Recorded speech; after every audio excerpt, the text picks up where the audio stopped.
Hi everyone, welcome to this expert series. This day I'm joined by Yam Marcovitz, and I'm very excited to bring to you a deep dive into his work and a full interview where we talk about all things conversational AI. But first, a little bit about Yam before I call him in and ask him all sorts of questions. So, Yam is formerly a software architect at Microsoft and Apex.AI.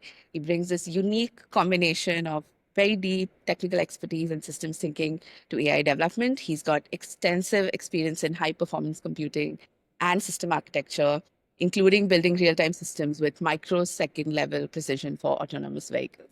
And we will be talking about this later. So, Yam clearly understands what it takes to create reliable enterprise grade software, and his background informs his distinctive approach to AI development at Parlant, which is an open source framework that fundamentally reimagines how we control AI agent behavior. And drawing from his expertise in both low level systems optimization and high level architecture design, Parlant introduces this structured system for guiding AI behavior that emphasizes flexibility, precision, reliability, and practical development workflows.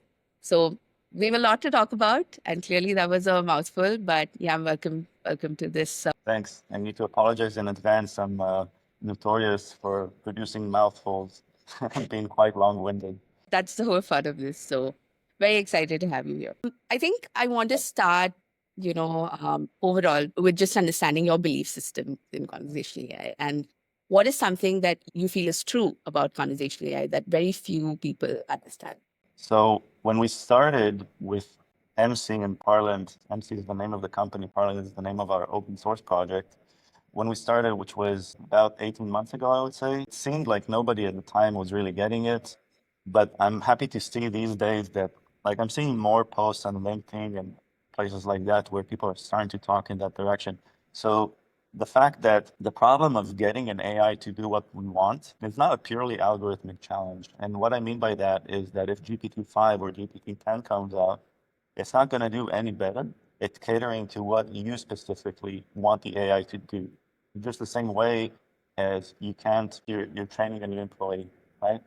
The new employee might be very successful in company A doing one thing, but in company B, that would actually not be successful. And so the problem of alignment, as we call it, and this is practical alignment. When I say alignment, I mean things that are important to think about, like kind of AI, like Skynet, AI doomsday scenarios. But what I mean is something more immediate. How can we get AI to do what we want today, or let's say even tomorrow?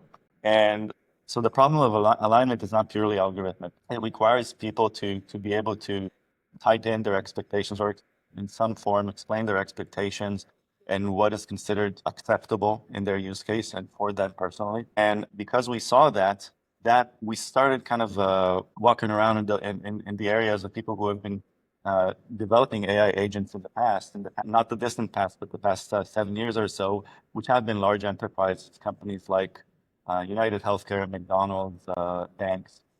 They have deployed NLU-based agents, and they have a lot of experience seeing like the discrepancies between their behavior and what they actually wanted to do. And they've put a lot of work into figuring out how to do that best, which incidentally also led us to knowing about CDI and conversation design as a whole. And so for me, I would say, going back to what I started with, so at the time, not many people realized that you're going to need a human in the loop the whole time. And of course, if you have a human in the loop, explaining how to automate AI is essentially automated human intelligence. And so the automation is only as good as the person automating, for the most part, right? So we realized that not only would you need a human in the loop, but that human is going to have to be skilled in the particular area that they're expected to train the AI. Can you tell me a little bit about, you mentioned that you compared this with traditional older systems in the space of conversational AI. How does your approach at Parlant really differ from these traditional approaches, even though you've taken some inspiration from them? How does it differ? There are a few challenges, I think, in traditional conversational AI systems. Some of them are more technical and some of them are organizational, I would say. So the technical ones are, and beyond things that are purely algorithmic, how good is your NLU classifier or something like that? There are bigger challenges, such as how do you create a modern, smooth conversational experience such that it doesn't feel like when you're talking to a bot, it doesn't feel like a part of you has to try to reverse engineer the flow chart the designer. So the conversation can be much more fluent, obviously. It can do things that traditional systems either completely couldn't do or really struggled with, such as handling multiple inquiries in the same messages, handling multiple messages in a row, handling context switches very, very gracefully and informatively. So these are things that we designed Parlant from the start to kind of be the framework for tomorrow, right? So one of the design goals we had with Parlant is we wanted to be a framework that could last organizations 10 years, right? Instead of saying, okay, well, today LLMs are not super good at this or that or whatever, so we will just fall back to traditional ways in order for companies to be able to deliver something with LLMs this year. Instead, while we are trying to make it possible to deliver this year, we're also trying to think, what is a good conversational experience? How can we stretch the limits and build something that can last a long time? So that's on the technical part. And so there are other technical parts about Parlant that are more kind of engineering oriented, what makes the project really interesting, in my opinion. But then also on a kind of like organizational process level, one of the things that we've seen and I have a lot of empathy for is how designers and engineers have been working together on these projects. There's a lot of friction, and the tooling is not great for either side, and it causes low velocity, low efficiency, deadlines being pushed back more and more. So what we've tried to do with Parlant is design a system that over time allows a natural separation for the most part, maybe like 89%, a separation between designers and engineers, so the designers could actually do design and engineers to do engineering. Instead of designing, the designers needing to know about MLU and all that stuff, and engineers needing to know about conversational patterns. And of course, just working together, people are going to learn from each other. But we want designers to be able to put on their resume machine learning work or something like that. So that's another thing that we designed Parlant to be. Something that from the ground up is an architecture that is supposed to facilitate that separation of concerns and allow the best professionals to do what they're good at. I think I would love to know how this practically works as well a little bit later. But I think the audience here and the people listening to this is we have a lot of conversation design professionals too. So a few questions just about design, just to get your opinion, because I know your team has done a bunch of experiments in this space. So a few questions here. So number one, how do you handle conversations where you have a bunch of different, context clues that have been given from the customer who's perhaps in a shopping type of conversation? They've shared that they want X type of product, and then they've shared different requirement, and then they've thrown in a bunch of other context clues about their mental state. How do you handle all of this when it comes into a conversation? How do you handle it gracefully? Today's technology, is it able to do that well, or have you seen no proper solution for a conversation like that? Yeah, actually, we've we've been surprised by how well it works with LLMs. So Parlant does go a very long way to try to squeeze out of LLMs more and more performance that's kind of hidden inside of them, what's called like latent spaces in the models. But basically what we've seen in traditional systems, you have what you call slots, right? Where you say, this is the card item name, or if you guide them correctly, they can actually look at the conversation. And it's funny, I can say, if you just look at the visible effects, it looks like they just get everything quite well. A lot of times in a way that surprises us as the people creating these things. A lot of times the LLM would find something, not something that no professional human in that scenario wouldn't see, but us as engineers, kind of tunnel vision in a particular feature, sometimes it surprises us how it even exceeds our expectations. So an LLM can look at it, is trained, it's actually trained to look at a whole conversation and pick up clues. They call it, it's something they call this feature finding hints like a needle in a haystack. And it's one of the benchmarks that LLMs need to be good at when they're trained. And they're becoming very, very good at that. So their attention span, and again, if properly guided, is very powerful. So it's kind of like, and it depends on how you use Parlant, but you basically don't need to worry about slots. You just explain things to the Parlant agent like you would a human, at least to some extent. It's still a machine. Now you need to be more careful with your choice of words because it will tend to take it literally. But if you just explain the situation, it will tend to do what you told. For example, if a user is adding things to a cart or wants to add something to a cart, you can just say, well, help them add the item to the cart, or like help them find the best item for them and then add it to the cart. And a Parlant agent is connected to the right tools behind the scenes, which obviously engineers are responsible. Given just that guideline, will tell it to find its way. So you've seen that actually work. Speaking of, usually one of the biggest challenge when a large company or any organization is building a conversational AI system is they want to have the flexibility and the freedom to design an LLM system that can answer anything. But at the same time, they have to make sure that the precision is there. You get exactly the correct answers they expect. You don't want any changes to policy. You don't want the bot to go out of bounds in any way. In fact, we've seen companies that are even scared to think about a very out there type of character or persona because they're afraid that their brand value might get diminished in some way if the conversational AI system just goes out of bounds. Lack of precision is a big concern, I think, for many designers and AI trainers and many companies, honestly. So, have you had any experiences with how to balance a precise response with a creative LLM? Yeah. So first, I'll say that in my personal opinion, I think that's very understandable. So you know that thing where you have known knowns, known unknowns, unknown knowns, unknown unknowns. So I think what people are afraid of, and justifiably so, is unknown unknowns. So if you go to sleep at night after you've approved putting an LLM in production, and you don't know what you don't know, that can be quite difficult to get a good night's sleep. So especially if you're being held accountable for that. So what we're trying to do with Parlant is make the unknowns known, right? So that if something goes wrong, at least you can anticipate the scope of the error.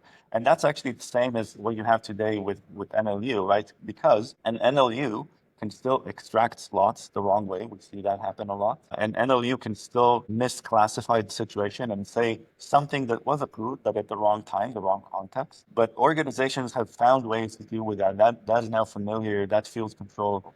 So actually with Parlant, not only can we bring it back to that level of control where you know what's unknown and you know the scope of the error, but actually you will be better. Like what the NLUs did for you in the past, Parlant and LLMs in general will do that part better. But it's a design decision that we took with Parlant actually recently. And we're about to launch something like a new feature there. Can't quite talk about it yet, but maybe by the time this video comes out, it will already be out. I'll just say it's something we call fragments, and that's as much as I can say about it at the moment. That's it. But it's something that gives organizations an axis of control. And so on the one end of the axis, you have safety, determinism, predictability, precise control of copywriting. So this is what you already have and you already know. But it will still, we found a way to make that work in a very generic and flexible way still, much, much more than traditional systems. And then on the other end of the axis, you have full-blown naturalness, fluency, nuance, sensitivity to nuances. And so we call that, what do I call that? Yeah, let's just say flexibility. So we're trying to provide this access where with Parlant, you can start here and deploy something. And you know that you're deploying with something that's based on LLMs that gives you a path forward. And then you can slowly experiment with certain controls. And again, I can't go into too much right now, but you can experiment with certain controls more and more and just kind of take baby steps away from that determinant and see how it fares against real world situations. And that gives you the ability to, over time, understand not only the technology, but understand how your organization wishes to work with that, what are the standards that it needs to uphold, etc. Wonderful. That sounds fantastic. I am sure it's going to be a conversational AI changing feature. But apart from precision, and control, there are also issues with, there are other challenges in the space that we all know about. I want to know what are your top three that you're focused on right now? Challenges besides control? Yeah. It's interesting. So there's one thing that we're always trying to be concerned about is the out-of-the-box experience. So although Parlant is essentially an alignment framework, that's one way to describe it. Still, we're trying to provide a good out-of-the-box chat service experience that's I mean, it would be nice if off-the-shelf LLMs provided that by default, but they're not, and there's a reason why they don't do that. They're not trained to do that. They're trained more like in a real-time assistant mode. So we try to provide a better out-of-the-box experience so that as soon as you start using Parlant, it already feels nice. But I will say that when it comes to control, is quite a big area. There are multiple levels of control. There's control over not hallucinating, but there's also control about how can we make sure that the behavior is according to our expectations. And there's also control in the sense of when something goes wrong, how long does it take you to fix it, especially with LLMs, that's a big challenge. So what we're trying to do is provide a system where if you do have an incident in production, let's say, then you can actually resolve it within minutes to an hour, let's say.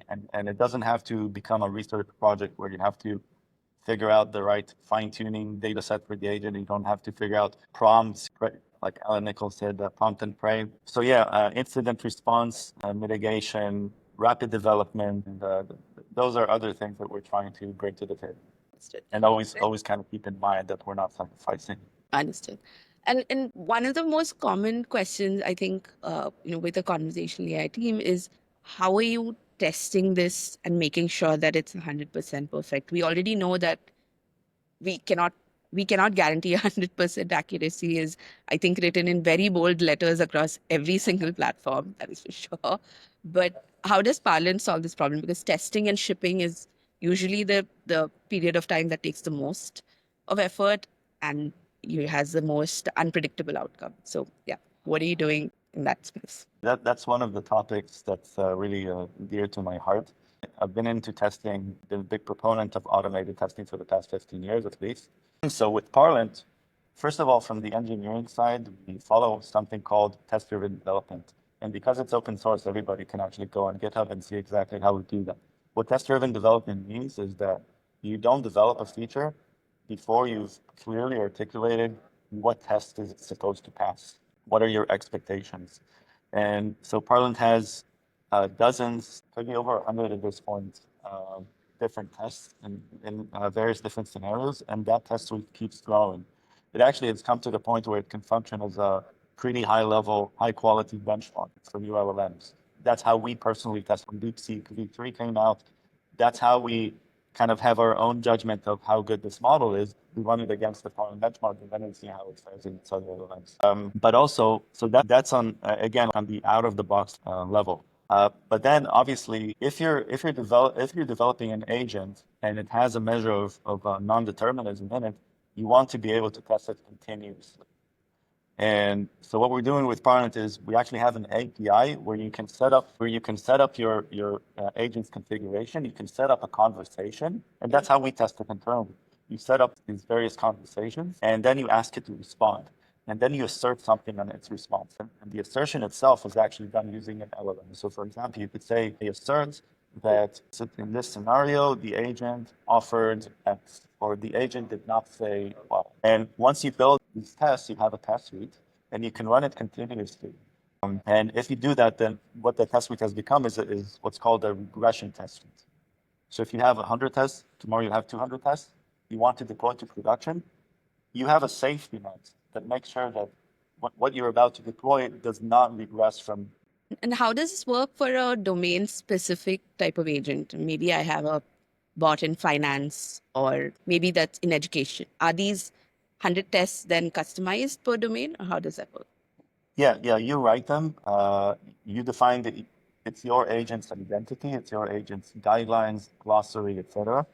But all you basically do is you define a customer session, and in some cases you can even in Parlant we have what's called customer specific personalization, so you can actually very easily and dynamically personalize the LLMs, the agent's behavior toward different customers or customer accounts. And so, but basically what you can do with testing, you just set up the scenario. So you say, it's this type of customer.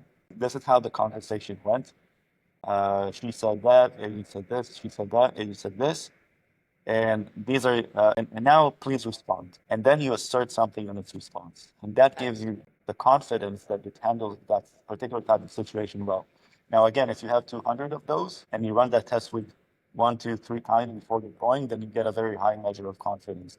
And the nice thing about it is that if you do deploy it to production, as we all know, production is very variegated. So if you do find something in production that didn't work quite as well as you wanted, you can actually take that scenario and instantly convert it to a test case in your test suite for Parlant. And then it just becomes another part of your test suite. You can get, using your using your other controls, you can get it to now pass that test, figure out why it's even failing in the first place. And now the next time you deploy the agent, it does everything you did before plus this. You mentioned that the open source nature of Parlant is a big contributor to this whole, the way Parlant works and the whole pipeline. Number one, was that a conscious choice to make open source Parlant? And then do you see this actually working, especially in a conversational AI landscape where it is quite competitive? You don't see that approach super often, might, but then, yeah, why that choice and is it working for you? So yeah, we get asked about this a lot. The reason why we went with open source, and we know that we're quite unique in that area, is because, in our opinion, as people who are quite deep into Gen AI is kind of hard enough to understand and troubleshoot and improve. Now, if you have a machine learning team of engineers, and they can take an LLM, let's say, or any AI model, NLP model, and they can try to tinker with it, figure out why did something go wrong? What can they do about it creatively? Then, in my opinion, that's a very important asset in an organization. So I personally just don't believe that when you're deploying an agent to millions of customers every day, that your team needs to depend on an external vendor just to figure out what went wrong and what they can do about it. I don't think it's healthy for the vendor as well. So our choice to go with open source is essentially twofold. One is because AI is opaque enough as it is, and the least that we can do is make it a little bit more transparent, at least as far as how the code works and everything. Now, we've released everything open source, but we are protected by patents behind the scenes. Of course, in the open source, we're licensed with something called the Apache 2 license, which gives everybody free permission to use our patents, but we do have company IP. And then the next thing about open source is that we put ourselves in the shoes. So myself and my co-founder, we're both engineers, and we've been in this industry for a long time. We realized that actually we would not rely on such a central component of our product if it wasn't open source. The risk is too high for various reasons. Now, because we are engineers, we have a good feel of how the open source world works. And we had a very good feeling that it makes sense to start a company here because there will be a way to make money off it, I think. But the transparency part, we couldn't compromise on that because we wouldn't have bought it or used it ourselves. So no real choice. All right. And one last question, I think, about just overall about Parlant's beliefs in this space, which is that obviously there's so many concerns about bias and fairness and the ethical aspect of all of these systems. How can a framework like Parlant really help ensure that AI agents are ethical and responsible? Sorry, can you repeat that last sentence? Yes. So how can a framework like Parlant ensure that conversational AI agents are ethical and responsible? So what Parlant allows you to do is anytime that the agent says or does something that it's not up to your standards, you can immediately do something about it. So there is the question of the out-of-the-box experience. We do quite a lot to bring that out-of-the-box experience to a good level, like I said. But actually, you will still see variations between different LLM providers. So Parlant is actually vendor agnostic. You can work based on open, and that's where you will start to see these differences in the out-of-the-box behavior before you've installed any guidelines. So there are two parts to this question. One is, how good a job are those big AI companies doing when it comes to these bias and fairness issues? But with Parlant, if you don't like the out-of-the-box experience, you can do something about it yourself. And you can, like I said before, you can actually try to corner the agent into various places and see how it deals with them and try to find these issues. There are companies that actually just a few days, I'm meeting with a new startup here who's focused on simulating users for organizations. So let's say you're an organization, you're developing an AI agent, and now let's say it's with Parlant, so you can have all the immediate incident mitigation facilities and all that. But now you're just not quite sure how it fares in the real world. So what they're working on is a system that simulates your users for you. And so you can use that to, even before it meets real users, to see how it actually handles different situations. So with developing an AI agent, especially with LLMs, it is a software project. There is continuous improvement there. You're not going to get it to perfect and then deploy. But the important thing is, and it's the same way with people, by the way, with human employees. But the big question is, if something goes wrong, how easy and how quick is it to fix it? And yeah, we're trying to make that. That makes sense. There are lots of companies who still want to deploy these multilingual style agents with multiple languages. I'm wondering, have you come across any challenges with multiple language handling in LLMs, especially during your work at Parlant? This is something that we cannot take credit for. So we primarily here we use with those models. Not only can you tell them, let's say this is a Spanish speaker or a Chinese speaker. So take all of your guidelines and interact with them in their own language. But we've actually tested even more interesting use cases that also worked really well, where you keep changing, and you go back and forth between the languages. In two very interesting cases, the agent actually interleaved words in different languages in the same message, much like how Like people people would do. do if they speak multiple languages. I do it all the time personally. But not only that, we actually tested transliteration. So let's say you're a Chinese speaker, and you can actually transliterate Chinese words like pinyin. It's a form of transliteration in Chinese, from Chinese to English characters. You can actually type in pinyin, and it will understand your Chinese. And it can respond either in proper Chinese or even in pinyin or just English, depending on the context. I must say, this is a very common practice, especially in Hindi. I'm from Mumbai, so people will type in Hindi words, but in English. And yeah, it's just how people talk. So you found success with these types of experiments as well. But like I said, this is not something that we have personally implemented. Just hats off to the big AI. And any thoughts about multi-channel agents? Because I know this is also something that lots of companies experiment with, which is building one agent and then expecting it to function across different interfaces. Let's say it has to work on as a WhatsApp chatbot, but it also has to work as a voice bot. It also has to work as a messenger chatbot on Instagram. Have you seen any experiments like this? So from the engineering side, it's actually quite simple. When what Parlant is what is called in engineering circles a REST API, which means that although Parlant comes built in with a UI that lets you test things and play with things, etc., when you actually want to deploy it to production, you connect it to whatever user interface you want, and it can connect to multiple at the same time. So that actually is relatively simple. So technically it could work. And yeah, Yeah, for sure. and all right. And I think there's not one of our clients that hasn't built their own front end for Parlant and just connect it. And just do whatever we want with it. Yeah. Amazing. Uh, is there a belief? Now, we've been talking about very strongly held beliefs throughout this interview, and we've covered, like, hey, this is what we do. But is there a belief about conversational AI that you've had to change recently after all this work? A belief about no. First, I will say that I'm married to a designer, not a conversation designer, but a UX designer. I've always been interested in graphic design myself. I used to read books about user interfaces. I used to be a graphic designer actually when I was younger. So I never, to me, it was, to be honest with you, it was quite obvious from the start the importance of design. I watch a lot of design videos in my free time just for fun, anywhere from actually software design all the way to Japanese woodworking and furniture design. So for me, design is something that's very clearly needed. And I think a lot of people don't really understand that whenever they use something that just worked, it's not because it just kind of fell out from the sky. It's actually because talented designer figured out exactly how it should work. So for me, it was quite natural. The one thing that has changed, but not recently, just about a year ago when I talked to conversational designers is, like I said, that point of empathy for me where they actually use Figma to describe huge trees of conversations, which I felt was too It could be bad. done better. All right. And I think a lot of designers will be nodding their heads at this stage, like, yes, we've been through that. So waiting to see if what solution we have in that space too.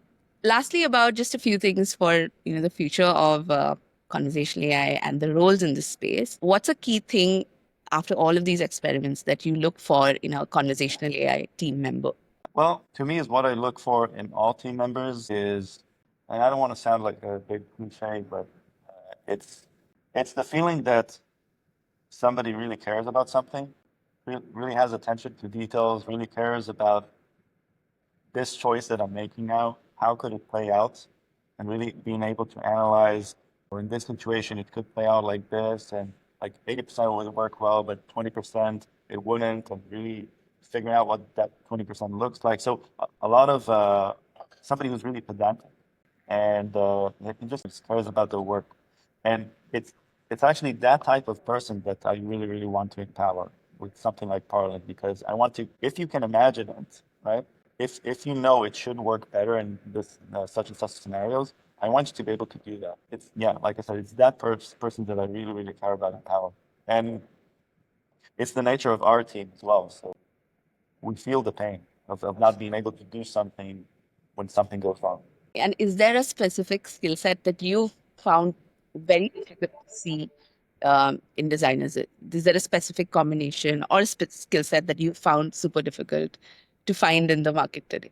So especially when you're training LLMs, and like I said before, they take you literally, you have to be very, very conscious of your choice of words. I'll give you a quick example. So we have guidelines in Parlant, and guidelines kind of come in and out of the conversation depending on the context, depending on whether they're still relevant. One interesting case was when we guided some Parlant agent to ask the users for some details, for two details. And let's say, what's your account ID? What is the amount you want to transfer, something like that. And the user only answered one of those. And we expected the agent to then go back and say, okay, but what's that other one? What about the other one? And instead it didn't. And when one of the things that are really nice about Parlance, we provide a lot of rationale for each of the agent's decisions and interpretations of the situation. So you can use that to figure out what went wrong and to improve. And when we looked at that, we saw that the agent said, well, the action was to ask, and I already asked. Now, the problem here, you see that and you go, yeah, you asked, but I obviously meant that you need to get that information from them. But that's and we can program Parlant to do that, but there's a problem there, because if what a designer really wanted is just to ask, and if the person didn't answer, let it go. So that's where a conversation designer has to be very, very meticulous about their choice of words. Uh, Maybe go a little bit deeper into linguistics in some way. So I would say, yeah, linguistics and meticulousness are two qualities that, in addition to creativity. And that brings me to the end of the time we have. But thank you so much, Yam. I think I have personally learned so much about how to think about conversational AI and this space as a whole. Anything else you'd want to share as we wrap this up? No, I mean, stay tuned. Like I said, we're going to come out in Parliament with a new pretty big feature that we think is going to be a game changer for a lot of organizations. And I personally look forward to seeing what will happen in this space. Thank Just you. kind of trying to cruise along and do our best here and just see what happens. Yes, wonderful. And with that, we're at the end. We hope you all enjoyed, and yeah, see you soon. Thank you, Michelle.